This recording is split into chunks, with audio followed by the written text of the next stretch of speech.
There's a strange silence that follows a lie, a kind of static that lingers in the background of truth. You can't always see it, but some people can hear it.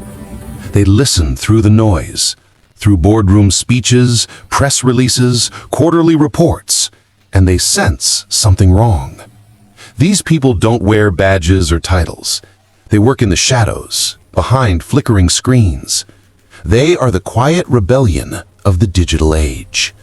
This is their story. The secret hackers who exposed corporate lies.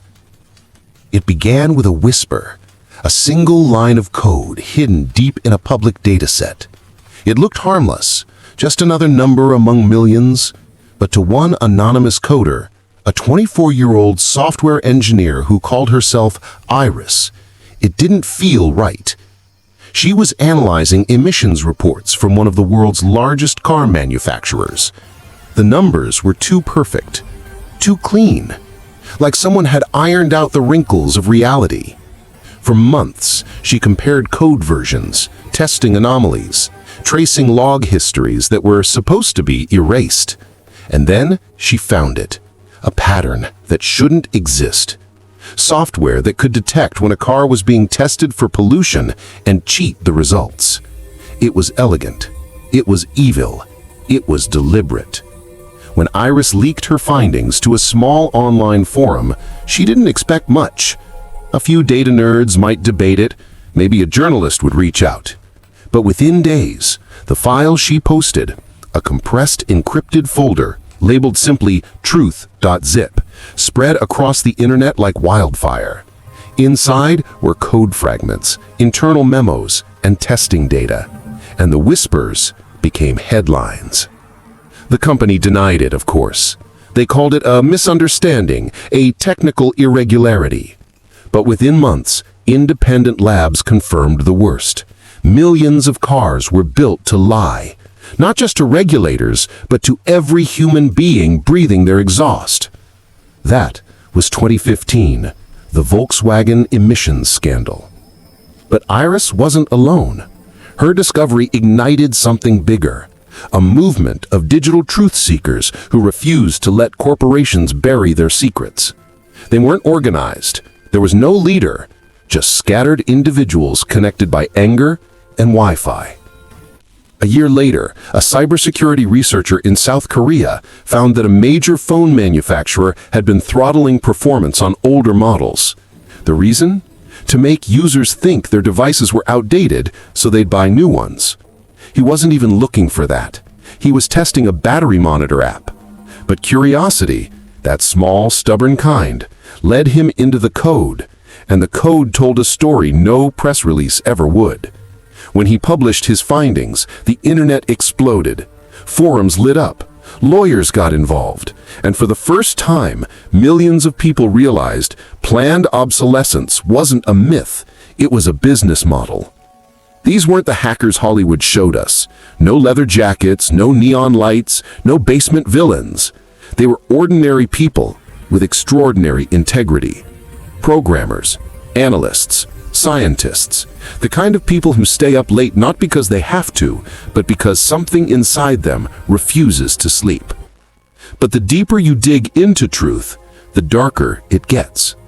In 2019, a small team of data engineers working in the Philippines uncovered something far more insidious. They were contracted to clean user data for an ad tech company that claimed to improve engagement. But as they traced the flow of information, they realized it wasn't about engagement at all. It was about control. Millions of users were being profiled and categorized based on emotion, political bias, and personal vulnerability. That data wasn't being sold. It was being weaponized. They called themselves Project Mirror. For 2 years, they gathered screenshots, chat logs, server backups, evidence that proved their employer was feeding private data into predictive algorithms sold to political campaigns. When the story broke, it caused an international uproar. The company vanished overnight. But so did the people behind Project Mirror. Their real names were never known. Their work became legend. And that's the paradox of hacking for truth. You reveal the darkness, and it swallows you in return. Whistleblowers vanish into anonymity, their IPs wiped clean, their usernames replaced by myths. But the ripples remain.